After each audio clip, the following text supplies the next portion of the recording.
going to be a conversation and about the history of the store.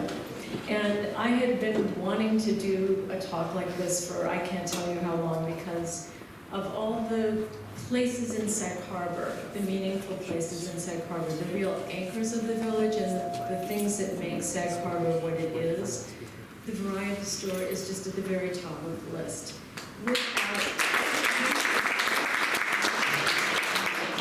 And what had particularly interested me, and I think this will just come into the conversation naturally, is the fact that when I was doing this walking tour thing, like about 6 or 7 years ago, and I was doing all sorts of research about the history of Sag Harbor, and there were fires, there were floods, there were blizzards, there were more fires, floods, and blizzards, and then there were yet more. And then there were all the changing fortunes of all the things that made Sag Harbor what it was at various times. It was a whaling village, it was a manufacturing village, and it was a place where they had the first tower clockmaker who made the first tower clock for this Methodist church when it was on High Street in 1835.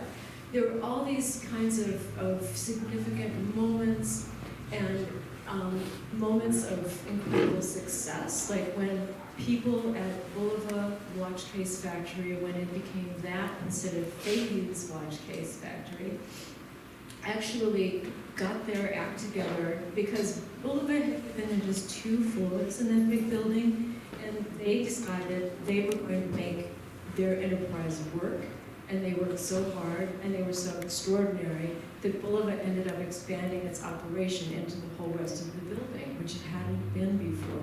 So there are all these stories. So I'm thinking, Lisa is the perfect person to represent what we call, what I always refer to as the resilience of Sag Harbor, a reality for us tonight. So that's why I'm so terribly proud to have her here.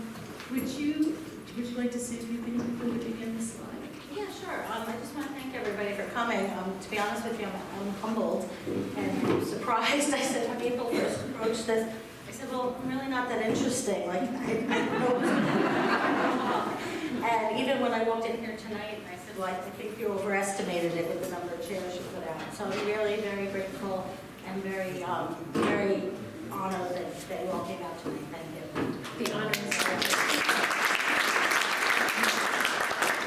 So, well, let's have a few words about your mom and dad, because the amazing thing to me, I didn't know as many details as I do now about the way that the variety store had come about. I know that it was owned, partly from talking to you, by a man named Edward L. Henson, and that was his business. Starting in 1922, which is why this is the 100th anniversary of the Five and Dime.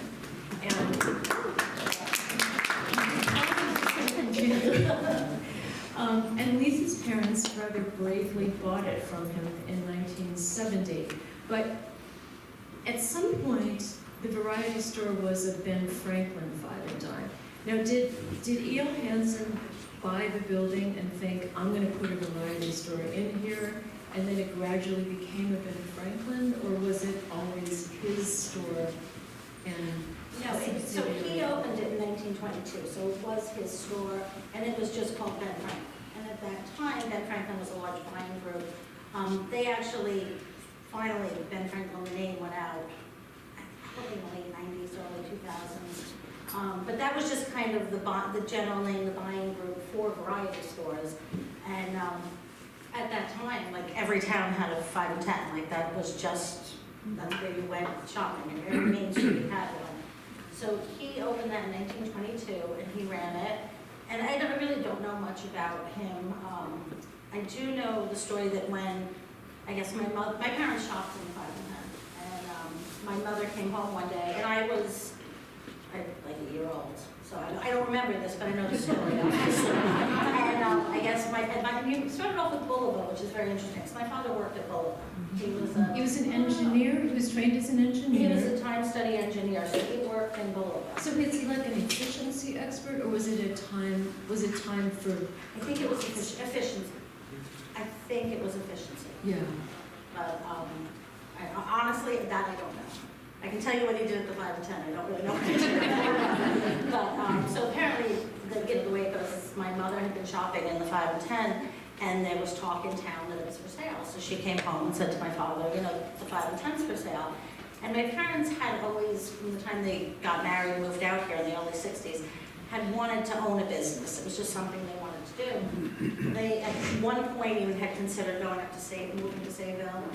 They were from Babylon, so the idea of that was a kind of like, oh, we can move back home, and there was a liquor store that they almost purchased, but it didn't come to pass. So when this opportunity came up, you know, they were excited about it. So they looked into it, and apparently Mr. Hansen wanted to retire.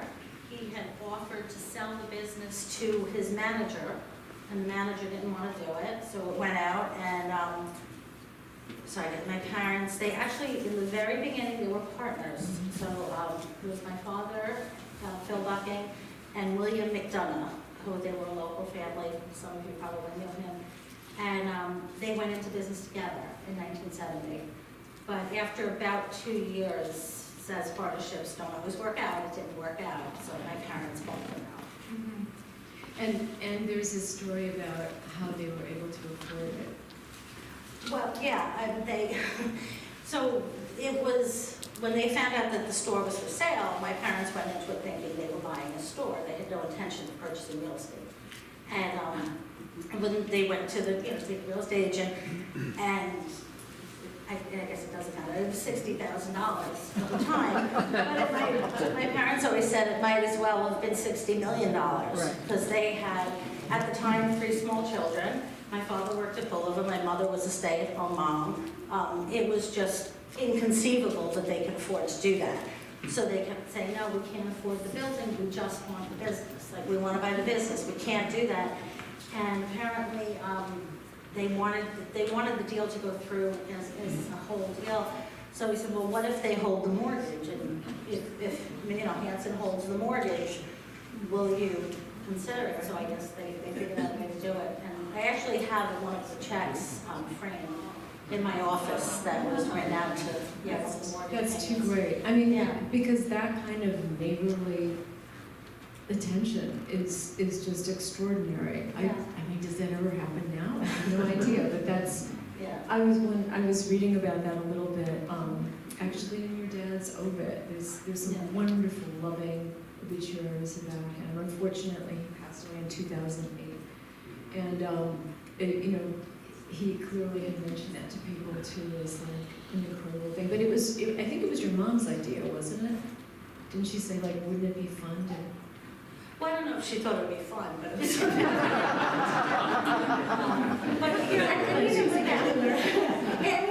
it was a total lifestyle change for them, because working in Bolivia, the factory used to close for the month of July. So my father was used to having a month off in July, and when the partnership didn't work out with the McDonoughs, my father, because even when they first opened the store, Mr. McDonough would want to be in the store during the day.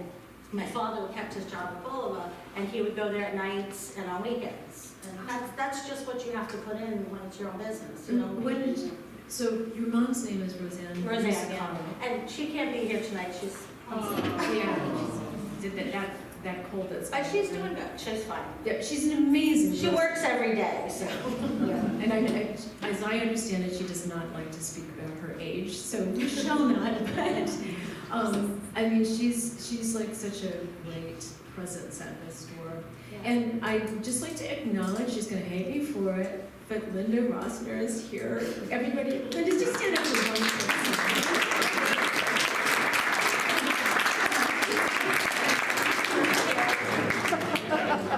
I love Linda.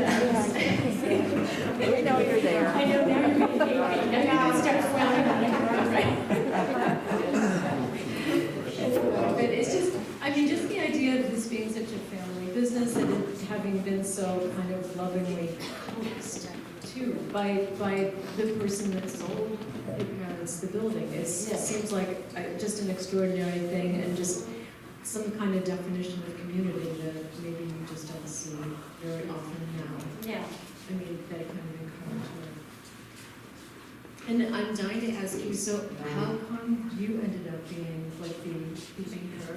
Because you have three other siblings. I have 3 brothers. Well, it's funny, it wasn't really anything that was planned. It was just all of us at different points, like growing up, people say to me all the time, oh, you must have grown up in the store, and we really didn't, because like that's where my parents worked. So, you know, we spent time at the store, but it wasn't something that we were always there. But then, of course, once we all became working age, we were put to work.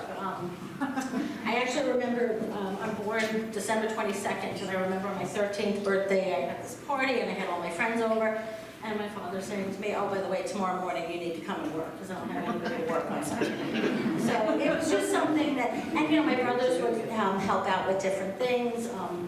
At one point, my parents ventured, and they opened up a branch of the Sag Harbor Variety Store in Montauk. I think it only lasted maybe a year. It lasted like a summer, but my older brother Phil worked there that summer. So we all kind of were always part of it, and if something needed to be done, everybody kind of pitched in to do it. But my parents also encouraged us all to have jobs elsewhere. So we all had other jobs. And when I went away to college and got engaged right before graduation. So my plan was to get married. So that's why I came back here. And it really wasn't like, oh, I'm going to come back here and work at the 5 and 10. It was like, no, I'm coming back here to get married. And so at that point, I was 22 years old. I'm like, oh, I have to plan a wedding. I can't worry about a job right now. So I'm like, I'll just work at the store and see what happens. Mm-hmm. And it was just one of those things. So it's not that there really ever was this great conversation about, oh, well, why don't you come work here, and this is what it will be, and this is what will happen. It just kind of naturally evolved. I love that it's organic. I mean, that just makes sense. Yeah. Again, it's like people have to be so planned for every move that they make in their lives. I mean, just having it be a family business probably afforded you that opportunity, and that would have been difficult in some other circumstance. But so what's wrong with Montauk that they didn't want to have the Sag Harbor 5 and 10? I don't know. It didn't last. So I wanted to ask you too, so your dad was a member of the Sag Harbor Lions Club, I know that, and it even, the bench that's dedicated outside the store to Lisa's dad is from the Lions Club, which I think is really beautiful. But he was also a member of the Noyak Sportsman's Club, and he was a past president of the Sag Harbor Chamber of Commerce. Mm-hmm. So you very much followed in his footsteps doing that. Yeah, so actually, when the Chamber of Commerce started, and I'll give the nod here to Donna Barry and Jack Tagliasaki, because we were like, my parents were, some right there in the beginning with, one of the first businesses to join. And so everyone in our families really paid their dues. My father was president. My mother was, she would tell me she was vice president under Jack, actually. She still talks about that. How mean he was? Yeah.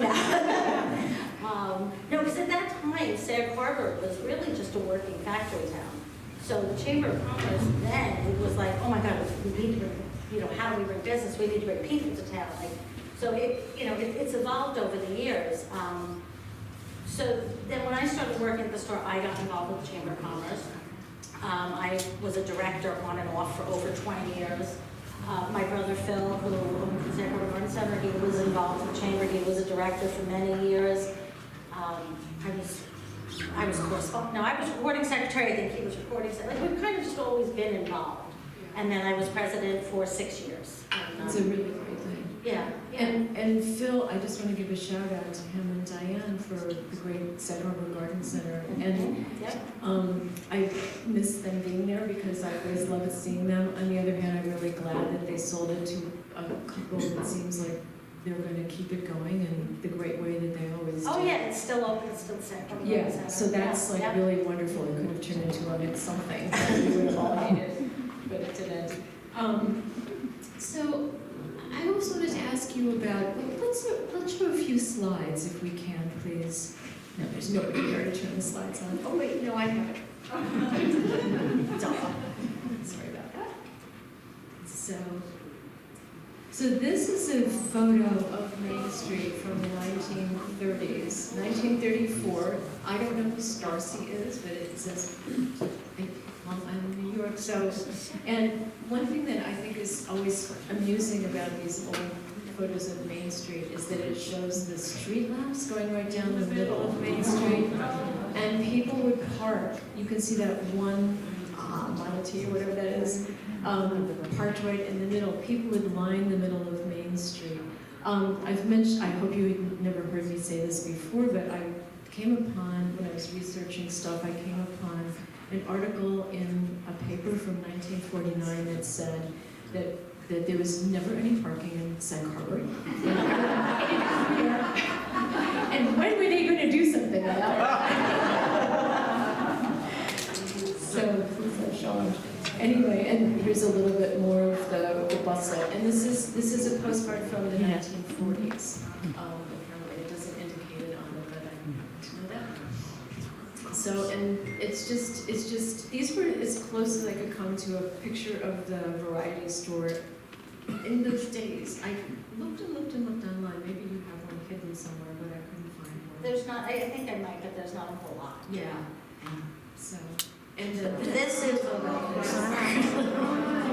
please, you have to display this. okay, so this is, I don't know what year this is, but the man in the cardigan with the black tie in the back, that is Mr. Hansen. And it's the back corner of the store where you can see their lampshades. We still have the lampshades. And then it's just interesting, so if you look at that time, and I remember this as a child, the tables, that was how the stores were laid out. It was, you put the merchandise on the tables, and then there were like sliding doors underneath where you would keep the extra stock. But if you kind of take a look at the pictures, like I said, like the lampshades are still there, like we sell the throw rugs. Like when you kind of look at what's there, it's funny because a lot of it is still things that we still have, obviously. Yeah. And I will tell you a funny story about those racks and those sliding doors. My one brother who's not here he gets the credit, my brother Jimmy gets the credit for why I'm claustrophobic. Because I was probably 5 or 6 years old, not much older than that. And we were at the store, and we were down in the basement, and like that was the kind of like, it was scary, we called it the dungeon. And there was extra, and then those tables, there was extras down there. So he slid the door open, he goes, go in there. And I was like, okay. So I went in, he slid the door closed and wouldn't let me out, so that's why I'm claustrophobic.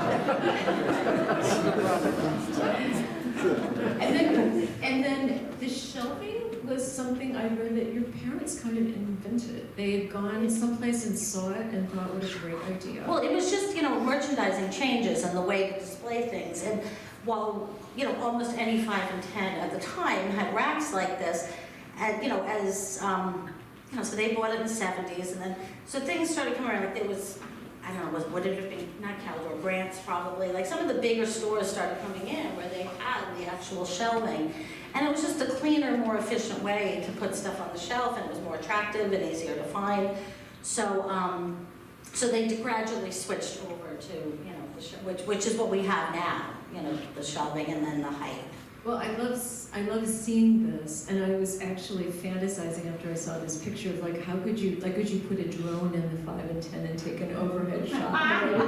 Actually, so about 10 years ago, Michael Heller did that. He took a shot. It's a picture. Yeah, it's and it's not exactly this, but he tried to recreate it to as best as he could. And it's actually my mom and Julie are in the photograph. Yeah, and do you know any of the other people? I do not know. I really don't. And I also want to give a shout out to Julia Feliciano, who works in the back, who works in the Notions department. And oh my God.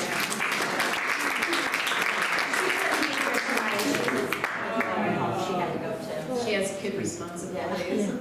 But, I have had so many conversations with people where you just end up, sort of the end of the conversation is, and you need a needle and thread and you can't find it anywhere. And then there's the 5 and dime, God bless, just, these kinds of essentials are so crazy important. So that's me. That's at the store. That was for the, oh my God, I got it right, the bicentennial in 1976. There must have been a parade or some event going on in town, and my grandmother made costumes for us. This isn't how everybody dressed every day. And I got one. It was way back in 1976. And she made costumes for all the employees, and I got one too. This is more of the family. So that's me again. Hiding next to me is my brother Greg. He's my younger brother. He's hiding in the back corner right now. And then all the way to the left, that's my mom. And then to her right, I believe that woman's name is Ruth. And that is that would be the front register. The front Yeah. right-hand register. The front right-hand register, yeah. All right, I'm just showing off now. It's so And sweet. that's obviously in the back with the fabric. Your matching costumes just kill me when I saw these pictures. I just love them. They're so wonderful. And that's my mom and my dad. Yeah, and I love. I mean, you can just see the whole family is having a great time doing this too. It's like no wonder it makes us happy to go in there because it came from a happy place. It was run by happy people. And the whole thing just works. And what a great legacy to have happiness. Lisa didn't choose this picture. I did not choose this picture. That's like my awkward 12-year-old stage. Puppies, come on. And it's Easter, so. Yeah, and actually, so that was probably like early 1980, I'm guessing. Yeah, maybe late 70s, 80s. But at the time, it was a thing that around Easter stores would sell live rabbits. And I know for several years that we did that, because I actually remember one year there was a black bunny in the cage that I wanted, and I remember must have seen it after school. And my father said, if it doesn't sell by Easter, we'll bring it home, because we had all kinds of animals growing up. Like we lived in Mount Misery, but we had like ducks and chickens and raccoons. Like we just always had animals. And we all have our Yes. No, we had raccoons. And so I assumed, okay, yeah, I'm gonna get this. And I remember going into the store, and as soon as I walked in the door, he looked at me and he said, I'm sorry, someone bought it. And I was like, oh, my mommy. Your parents were kind of tough that way. I remember you saying that you had to earn money to buy things. Yes. And that you, in turn, and your children, right? Yeah, we were never allowed to walk into any store, but even, my parents' store. We were not, like, if we were in there, we were on our best behavior. We were not allowed to go in and say, I want this, I want that, can I have that? Like, there were no, it just wouldn't have been tolerated. And I did the same with my kids. I was probably a little more lenient with my kids, but it was like whenever they came in and wanted something, like when they were little, I would obviously give them the money to buy what they were buying, but I wanted them to realize that it's not just free. You don't just walk in and pull something off the shelf. Yeah, you don't want to say to a 3-year-old, you could have done the dishes. Right, yeah. And let's go on. So this is, we figured out this, and I figured out this was, must have been in the mid to late 1970s because cigarettes were 70 cents. And it's a little blurry, so I couldn't sharpen it much more. And that is Lil Granger at the register. I'm sure many of you know Lil. She retired probably 10 or 15 years ago, but she's doing great. She still pops in and says hi when she's in town. But Lil was a staple at the store. Yes, she was. At least 30 years. Yeah, I always think that stores and restaurants that have very long time employees are good, run by good people and are great places. No, seriously, because places that endure usually have people that endure with them, and that's not insignificant. It's a real thing. And this is a wonderful picture. Yeah, that's my parents in front of the store, and that was in the 80s. Yeah, 1988. So it's just at the very top. You can see. Yeah. Yeah. And one thing that I wanted to mention, you had said in an article that you have 20,000 items of inventory. It's probably more than that. Yeah, if you take it, because you call it a stock control unit, and white thread, but if there's 4 sizes of white thread, that's 4 different units. So I'll be honest, I've never counted, but it's probably well over 20,000. Yes, that's Yeah. an amazing thing, and you are rarely ever gone in there and you were out of something. to fix that. Yeah. I mean, we try to stay on top of it, obviously. I think it's really amazing. Thank you. And you're only closed on Thanksgiving, Christmas, New Year's, and Easter? No, now it's just Christmas. Really? Yeah. Oh, so that's. Well, we found that for some of the different holidays that there's the need, like we're not open all day, it's a short day, it's just 2 o'clock. But on some of the holidays, there is a need that not everybody, you know, on Thanksgiving, people forget things, they're baking, they have to go in. And New Year's Day kind of just became a day, I would say within maybe like the past 10 years, where people are out, like on New Year's Day, people are just out walking around. Yeah. They're walking off those hangovers. That must be, yeah. We're trying to get them to shop. And the kinds of inventory that you've had, has it changed a lot? Like, Well, over the years? yeah, yes and no. So we never lost sight of the fact that we're 5 and 10, and the most important thing is that we have to know what we are and stick to that. Like it was kind of my father. I used to make fun of him. He used to say it all the time, but he would say, "Stick to the basics." Mhm. But it's true. It's like, you know, we have to have the thread and the needles and the toothpaste and, you know, the school supplies or the items that people are looking for, everyday items that are the necessities. But when there's a silly little fad that comes in, we have to bring that in. You know.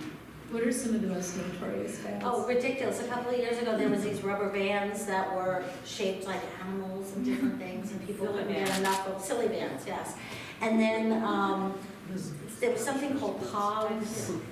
I think that was in like the 90s. They were literally like bottle caps, and people just went crazy for them. And a few years ago, there was the rainbow balloons. And this past summer, there was I didn't know what they were called. They were the fidget toys. It was just like it was like a thing you'd pop. It was kind of like bubble wrap, but it would come in different shapes. So, and it's tricky because with the fads, you want to make sure you bring them in. And you want to have them, but you also have to time it right because once the fad's over, you can't give that stuff away. And it's like, it's funny, it just, you have to know, it runs its course for however long it is, and then when it stops, that's it. And do you get indications of it? Does all of a sudden, like, there's kind of a pile up on the shelf instead of it all falling out? Well, it's funny, a lot of these things happen in the summertime. So you kind of know once the kids go back to school. So you know, okay, slow down the buying. Once Labor Day comes, the kids go back to school. They're not going to be allowed to take this stuff like that. But no, it's a gamble. You know, you don't know. Tell us about this great picture. Oh, okay. So I wish I did have a picture of me and my children in front of the store, but I don't. So these are my nieces and my one daughter. So my mom and I in the middle, obviously. And then to my right, that's my daughter, Laura.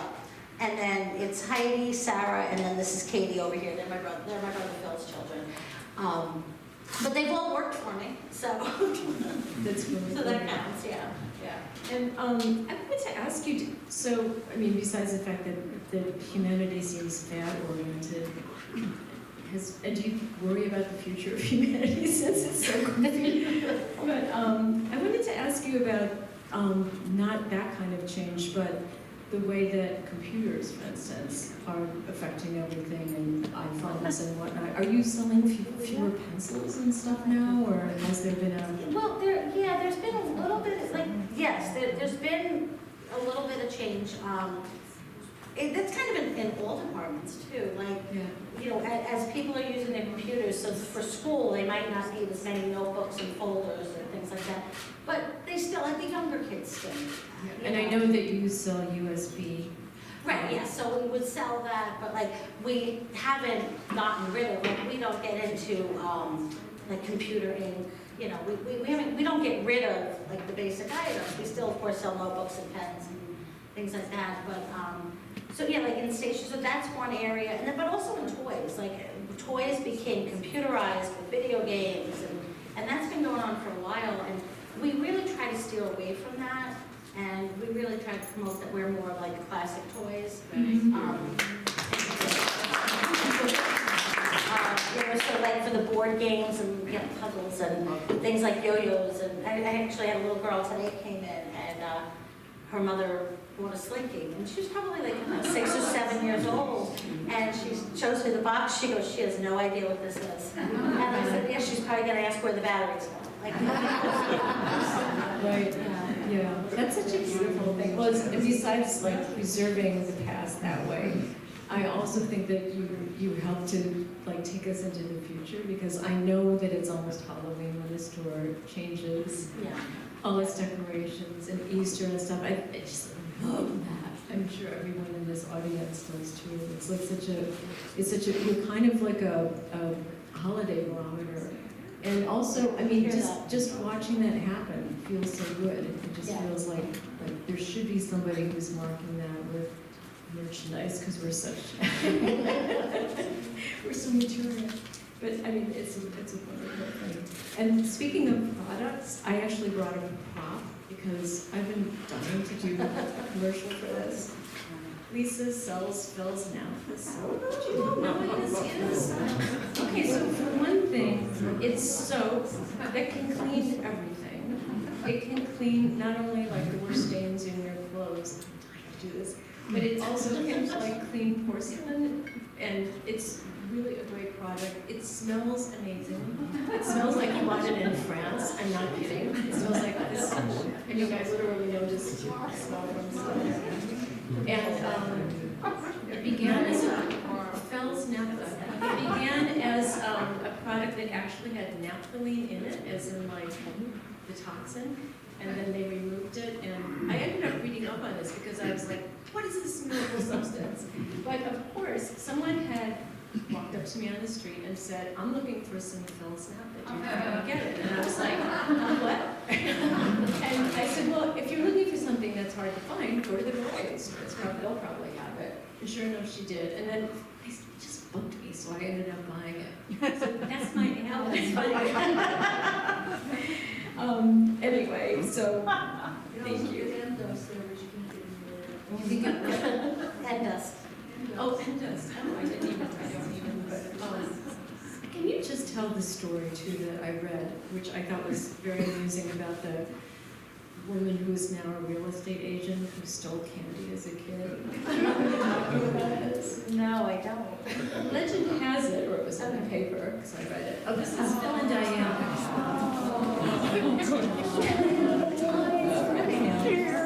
Just retired already.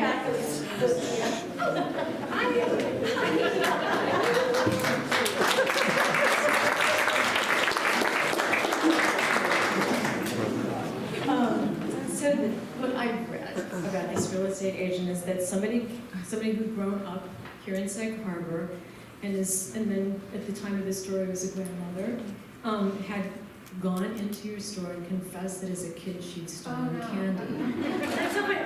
It sounds familiar, but Well, apparently I must have told you that. No. I read it in an article about you, and I'd never heard the story before. And apparently, you scolded her and forgave her, and then gave her free candy.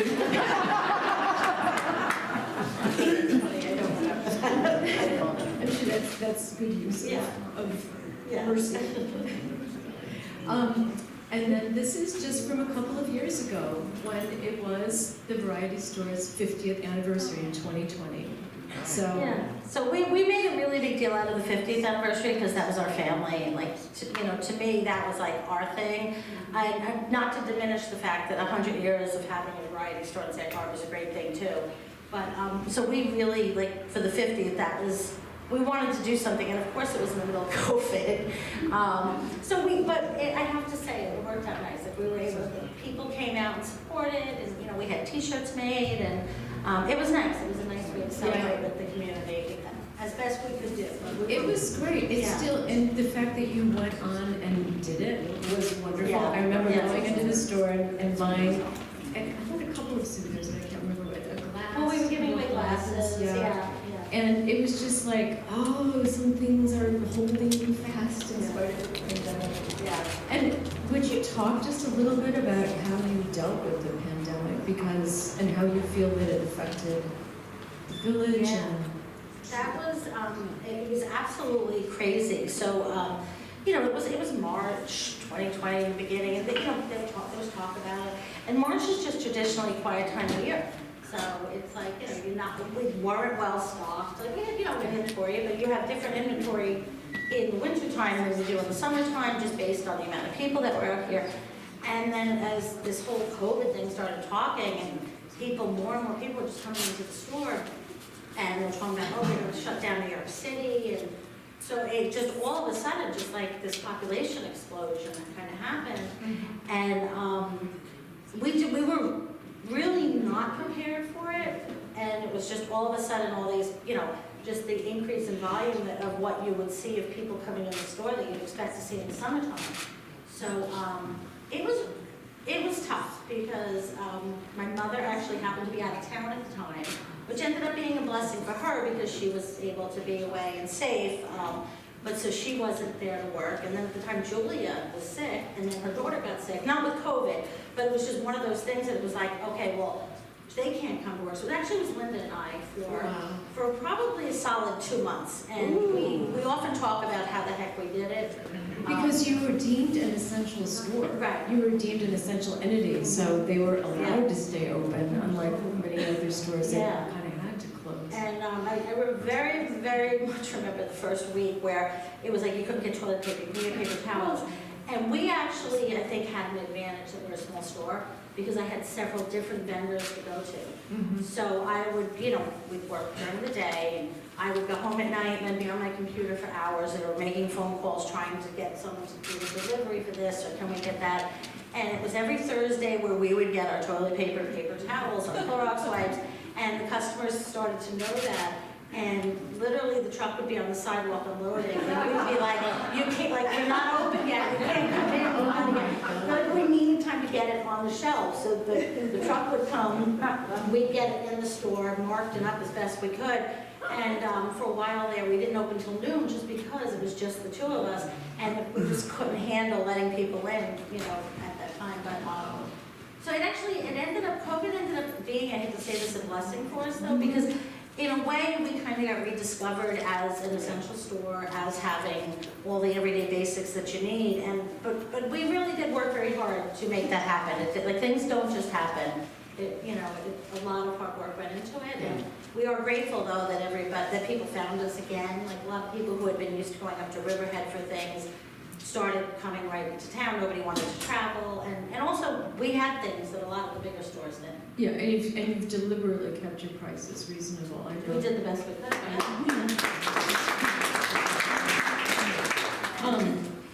Now, I love this photograph. This was taken by somebody in the audience an artist named John Toriano. John, raise your hand. When I told John that I was doing this talk with Lisa, he was like, I have pictures. I want to show you the pictures that I took, because he did a whole series of photos in Abu Dhabi, of all places, and then got fascinated by shop windows and store windows and reflections and the complexity of what a store window represents. So he did a series of photographs, among which everyone has to turn off their cell phone. And that's another one. Oh, and so so you're seeing the windows. So that used to be a train, right? Well, we have a train. Yeah, that's the fire truck, a train, and then the horse, which is in the other one. So you swapped them out. We swapped them out because, as you can tell, they're a little old, but they work and they're classic and they're still only a quarter. So we like to keep that because it's like, where else can you get anything for a quarter, let alone a ride on a fire truck? Let alone an indelible experience you'll never forget the rest of your life. Yeah. You were going to say something about this? Oh no, just as you were saying that these were focusing on the windows, I was focusing on the rods. Yeah. That's what sticks out to me. Yeah. These are really iconic shots, I think. And then this is such a great picture. I hope you've all noticed the old memorabilia, I guess we'd say, above the cash register, which is like so fantastic. And that's art. And I was just wondering, this is a lovely photograph. I contacted Michael Heller and asked him if he had any favorite shots of the variety store. And he said, oh, I can't think of one that's really my favorite. And then he ran out, because he, like everybody else, loves you guys so much. So he ran over to the variety store and took this and sent it just the other day. So it's a little present. And I wanted to ask you just for a second, like, you've been very chill about like second homeowners being out here and stuff like that. And I would imagine that's your Chamber of Commerce training and perception, that you have a perception of how the economy moves through Sag Harbor and how it always has and how the changes always happen. Do you have any like feelings that you'd like to express about where Sag Harbor is going and how you feel about it? I mean, everybody I know is all anxious, like crazy about it. But Well, the only thing I can say is that Sag Harbor just has continually changed. So like when I was a kid in like the 70s, there were a lot of bars in Sag Harbor. So when it wasn't a town that like kids, like we weren't allowed to go to town and hang out like that. Just it wasn't that's not what it was. It was a factory town. Almost everybody knew somebody who worked in Boulevard or in there was the one down by the water. oh yeah, Where Main Street is now, there's Rose, like there was just a lot of factories. And then as the factories started to shut down, then Sag Harbor kind of became this like almost depressed town, and it was like, oh, what's gonna happen now that the factories are shut down? Like, this is the end of Sag Harbor. And then tourism started up, and so then, that kind of gave Sag Harbor a new life. And then I think it's kind of the same thing now where, so that was like I would say probably like the early to mid 80s when the tourism really kind of started to kick in. And it's definitely like ramped up, and the pandemic definitely did create a whole new destination, and second homeowners came out here, and I think it's great. I mean, people want to be where they love, and if you love a place and you want to live there, and then I think when the more you're there, you become invested in the community. Mhm. So things are changing, and a lot of the local families, or many have left or moved away. New people are coming in, but I think that's just part of, like, nothing is ever going to stay the same, but I think that's just, it isn't just, if you look at the history of Sag Harbor, that's just what happens. Yeah, well, you just don't want them to love it to death.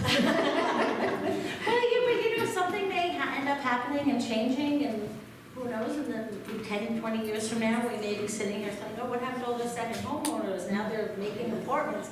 Right. Because a lot of these houses, the older houses, like on Main Street and stuff, the old captain houses, many of them were single-family homes in like the heyday of the whaling times, and then, the 1800s, and then when my father came out here to work at Boulevard before he was married, he rented an apartment and I don't even know which house it was, but there was a house on Main Street that was one of the old houses that, as the families got older, they divided the old house up and they made it into 4 apartments or 6 apartments. So, Yeah.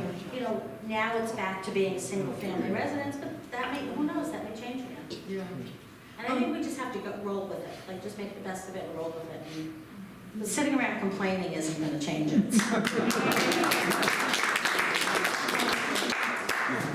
Would anyone like to ask questions before we move on to the cake portion of our?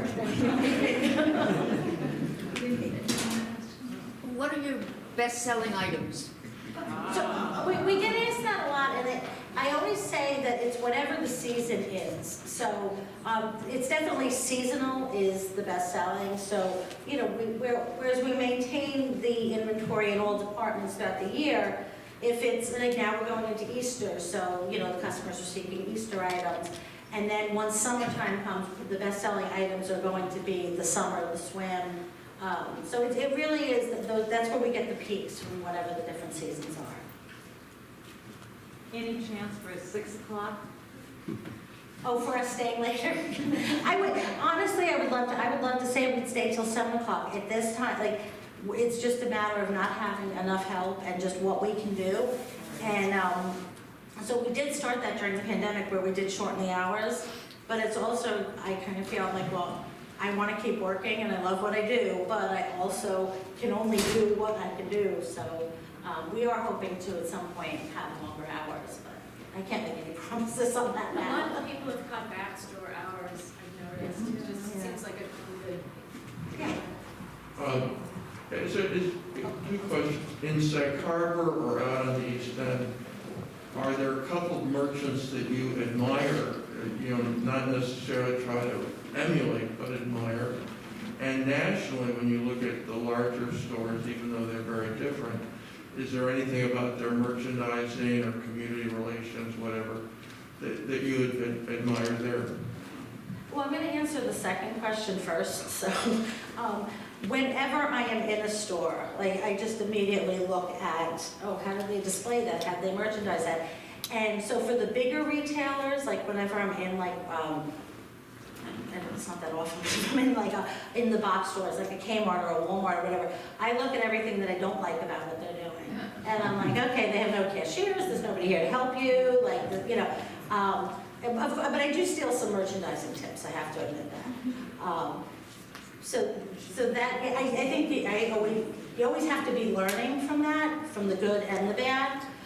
Every time I go into a CVS, I cannot stand self-checkout, and I'm never, this is just not the way it's supposed to be. And then as far as stores, I would say what I admire most in any store, and I'm not going to name anyone in particular, is stores that are run by family run or mom and pop run, and I love that Sag Harbor has a lot of those. Because I think that when there is the owner occupied, you get just a whole different level that you're going to get from any other type of just a chain, either a chain store or like seasonal stores or hobby stores, like people that just are in it for, oh, well, I'll just open a store for a year or two. Like they're not invested in the community, so I don't really like those stores. But I like it when I see success stories of family-owned businesses that are still going. So, I've been coming, probably, I don't know, maybe 10 years, but around here. I was in Amagansett, now I'm in Shelter Island, but I have come to your store all the time. There's a person there who I expected you would be, but you're not. She's an older woman. Her attitude is like, what are you doing in here? And yet she knows where everything is. That's my mom. That's your mom? The gray hair, she's right here. That woman is magic. That's her mom, yeah. Yeah. She got her chops. Yeah. All right. What goes on upstairs? We have a disco up there. There were 4 rental units, apartments up there. And they're local workers too, all work locally. Go ahead. The inside of the store is so intriguing. It would be perfect for a movie. Have any movies been set in this? Yes, so a long time ago, it was probably like in the 90s, it was like this independent filmmaker that came in and he was there for, I don't know, like a week. After we closed, they did some film, like some scenes and stuff, but we haven't really broken out into any. Starring, okay, we want to play you. We have just one more surprise tonight, and so you don't know about this. John, can you come up here, please? This is a surprise present for you, and it was made by the artist whose photographs I showed that was doing a series on shop windows. And it's a picture that you made very specifically for you, and it's in honor of your 50th and 100th. Oh my God, thank you so much. Oh, that's beautiful.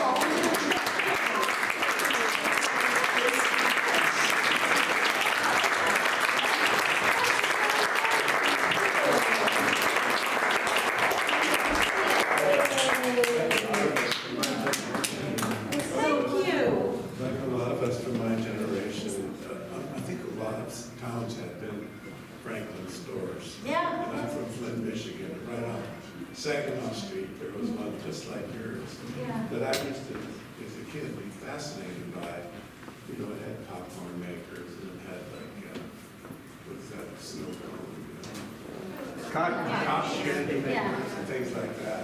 I've always had an affection for yours. Well, thank you. Yeah, not just for that reason. Yeah. But because there are things you can get there right when you need something. You think, hardware store doesn't have it. Oh, you'll have it. Yeah. Oh, Anyway, thank you so much. So,